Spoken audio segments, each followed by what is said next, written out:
We have 3 children. We are unable to have more biological children.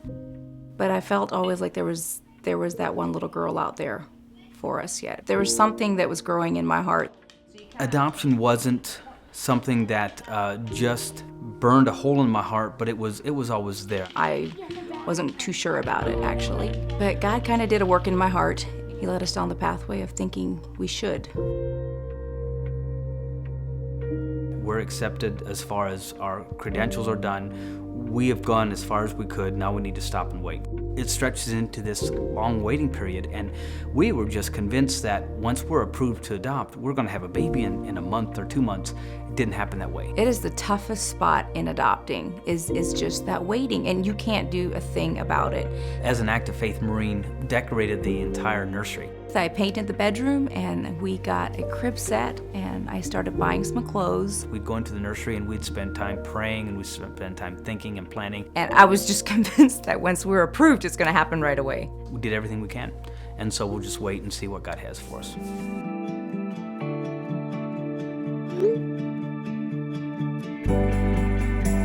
I couldn't speak. I gave the phone to Mark, and I said, Mark, look what it says. I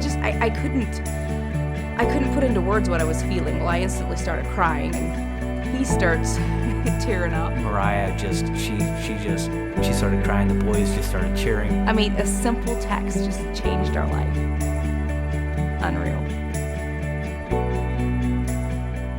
We fly out to Utah. We received word in the afternoon that baby's born, got a couple pictures, and baby's doing fine. Everything's working well. About 2 hours later, we get a call from our social worker that says, your baby is now in NICU. She has some difficulty breathing. We got there, we went in, and I was taken aback at actually how sick she was.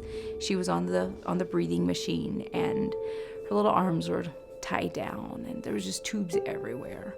She was on oxygen, she was on the CPAP, she was sedated, and she was on drugs for her development, and also she was on some steroids to help her heart heal better. We just stood by her side and just cried and prayed. There was a time when we didn't even know if she would make it or not. I tried to not dwell on that and just believe that she's gonna pull through it. And I just claimed it, and I just kept telling God over and over, I choose to believe you through this.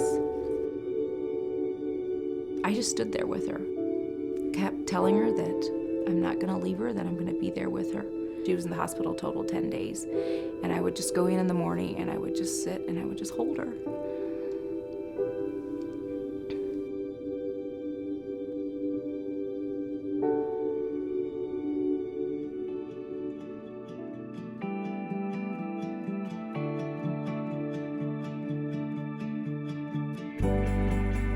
Our family is now complete. We have prayed for this baby for so long, and God has brought this to happen just in a miraculous way. I'm just blown away, seriously, that she's here, and that she's ours, and that she's beautiful, and that she's healthy. I mean, she's very healthy. She's there. She's part of it. Our kids love her. They interact with her. They play with her. She just feels like she's always been here. She just feels like part of our family. Olivia just fits into our family. It just seems right. There's a supernatural thing that happens when you adopt, and they feel like your own. It's just, there's no difference. There really isn't. Pure Gift of God helped us immensely in the mentoring walk. Just walking through that pain with us, that not knowing what's going to happen. It's been tremendous to be able to interact with other families that have gone through this. That has been huge.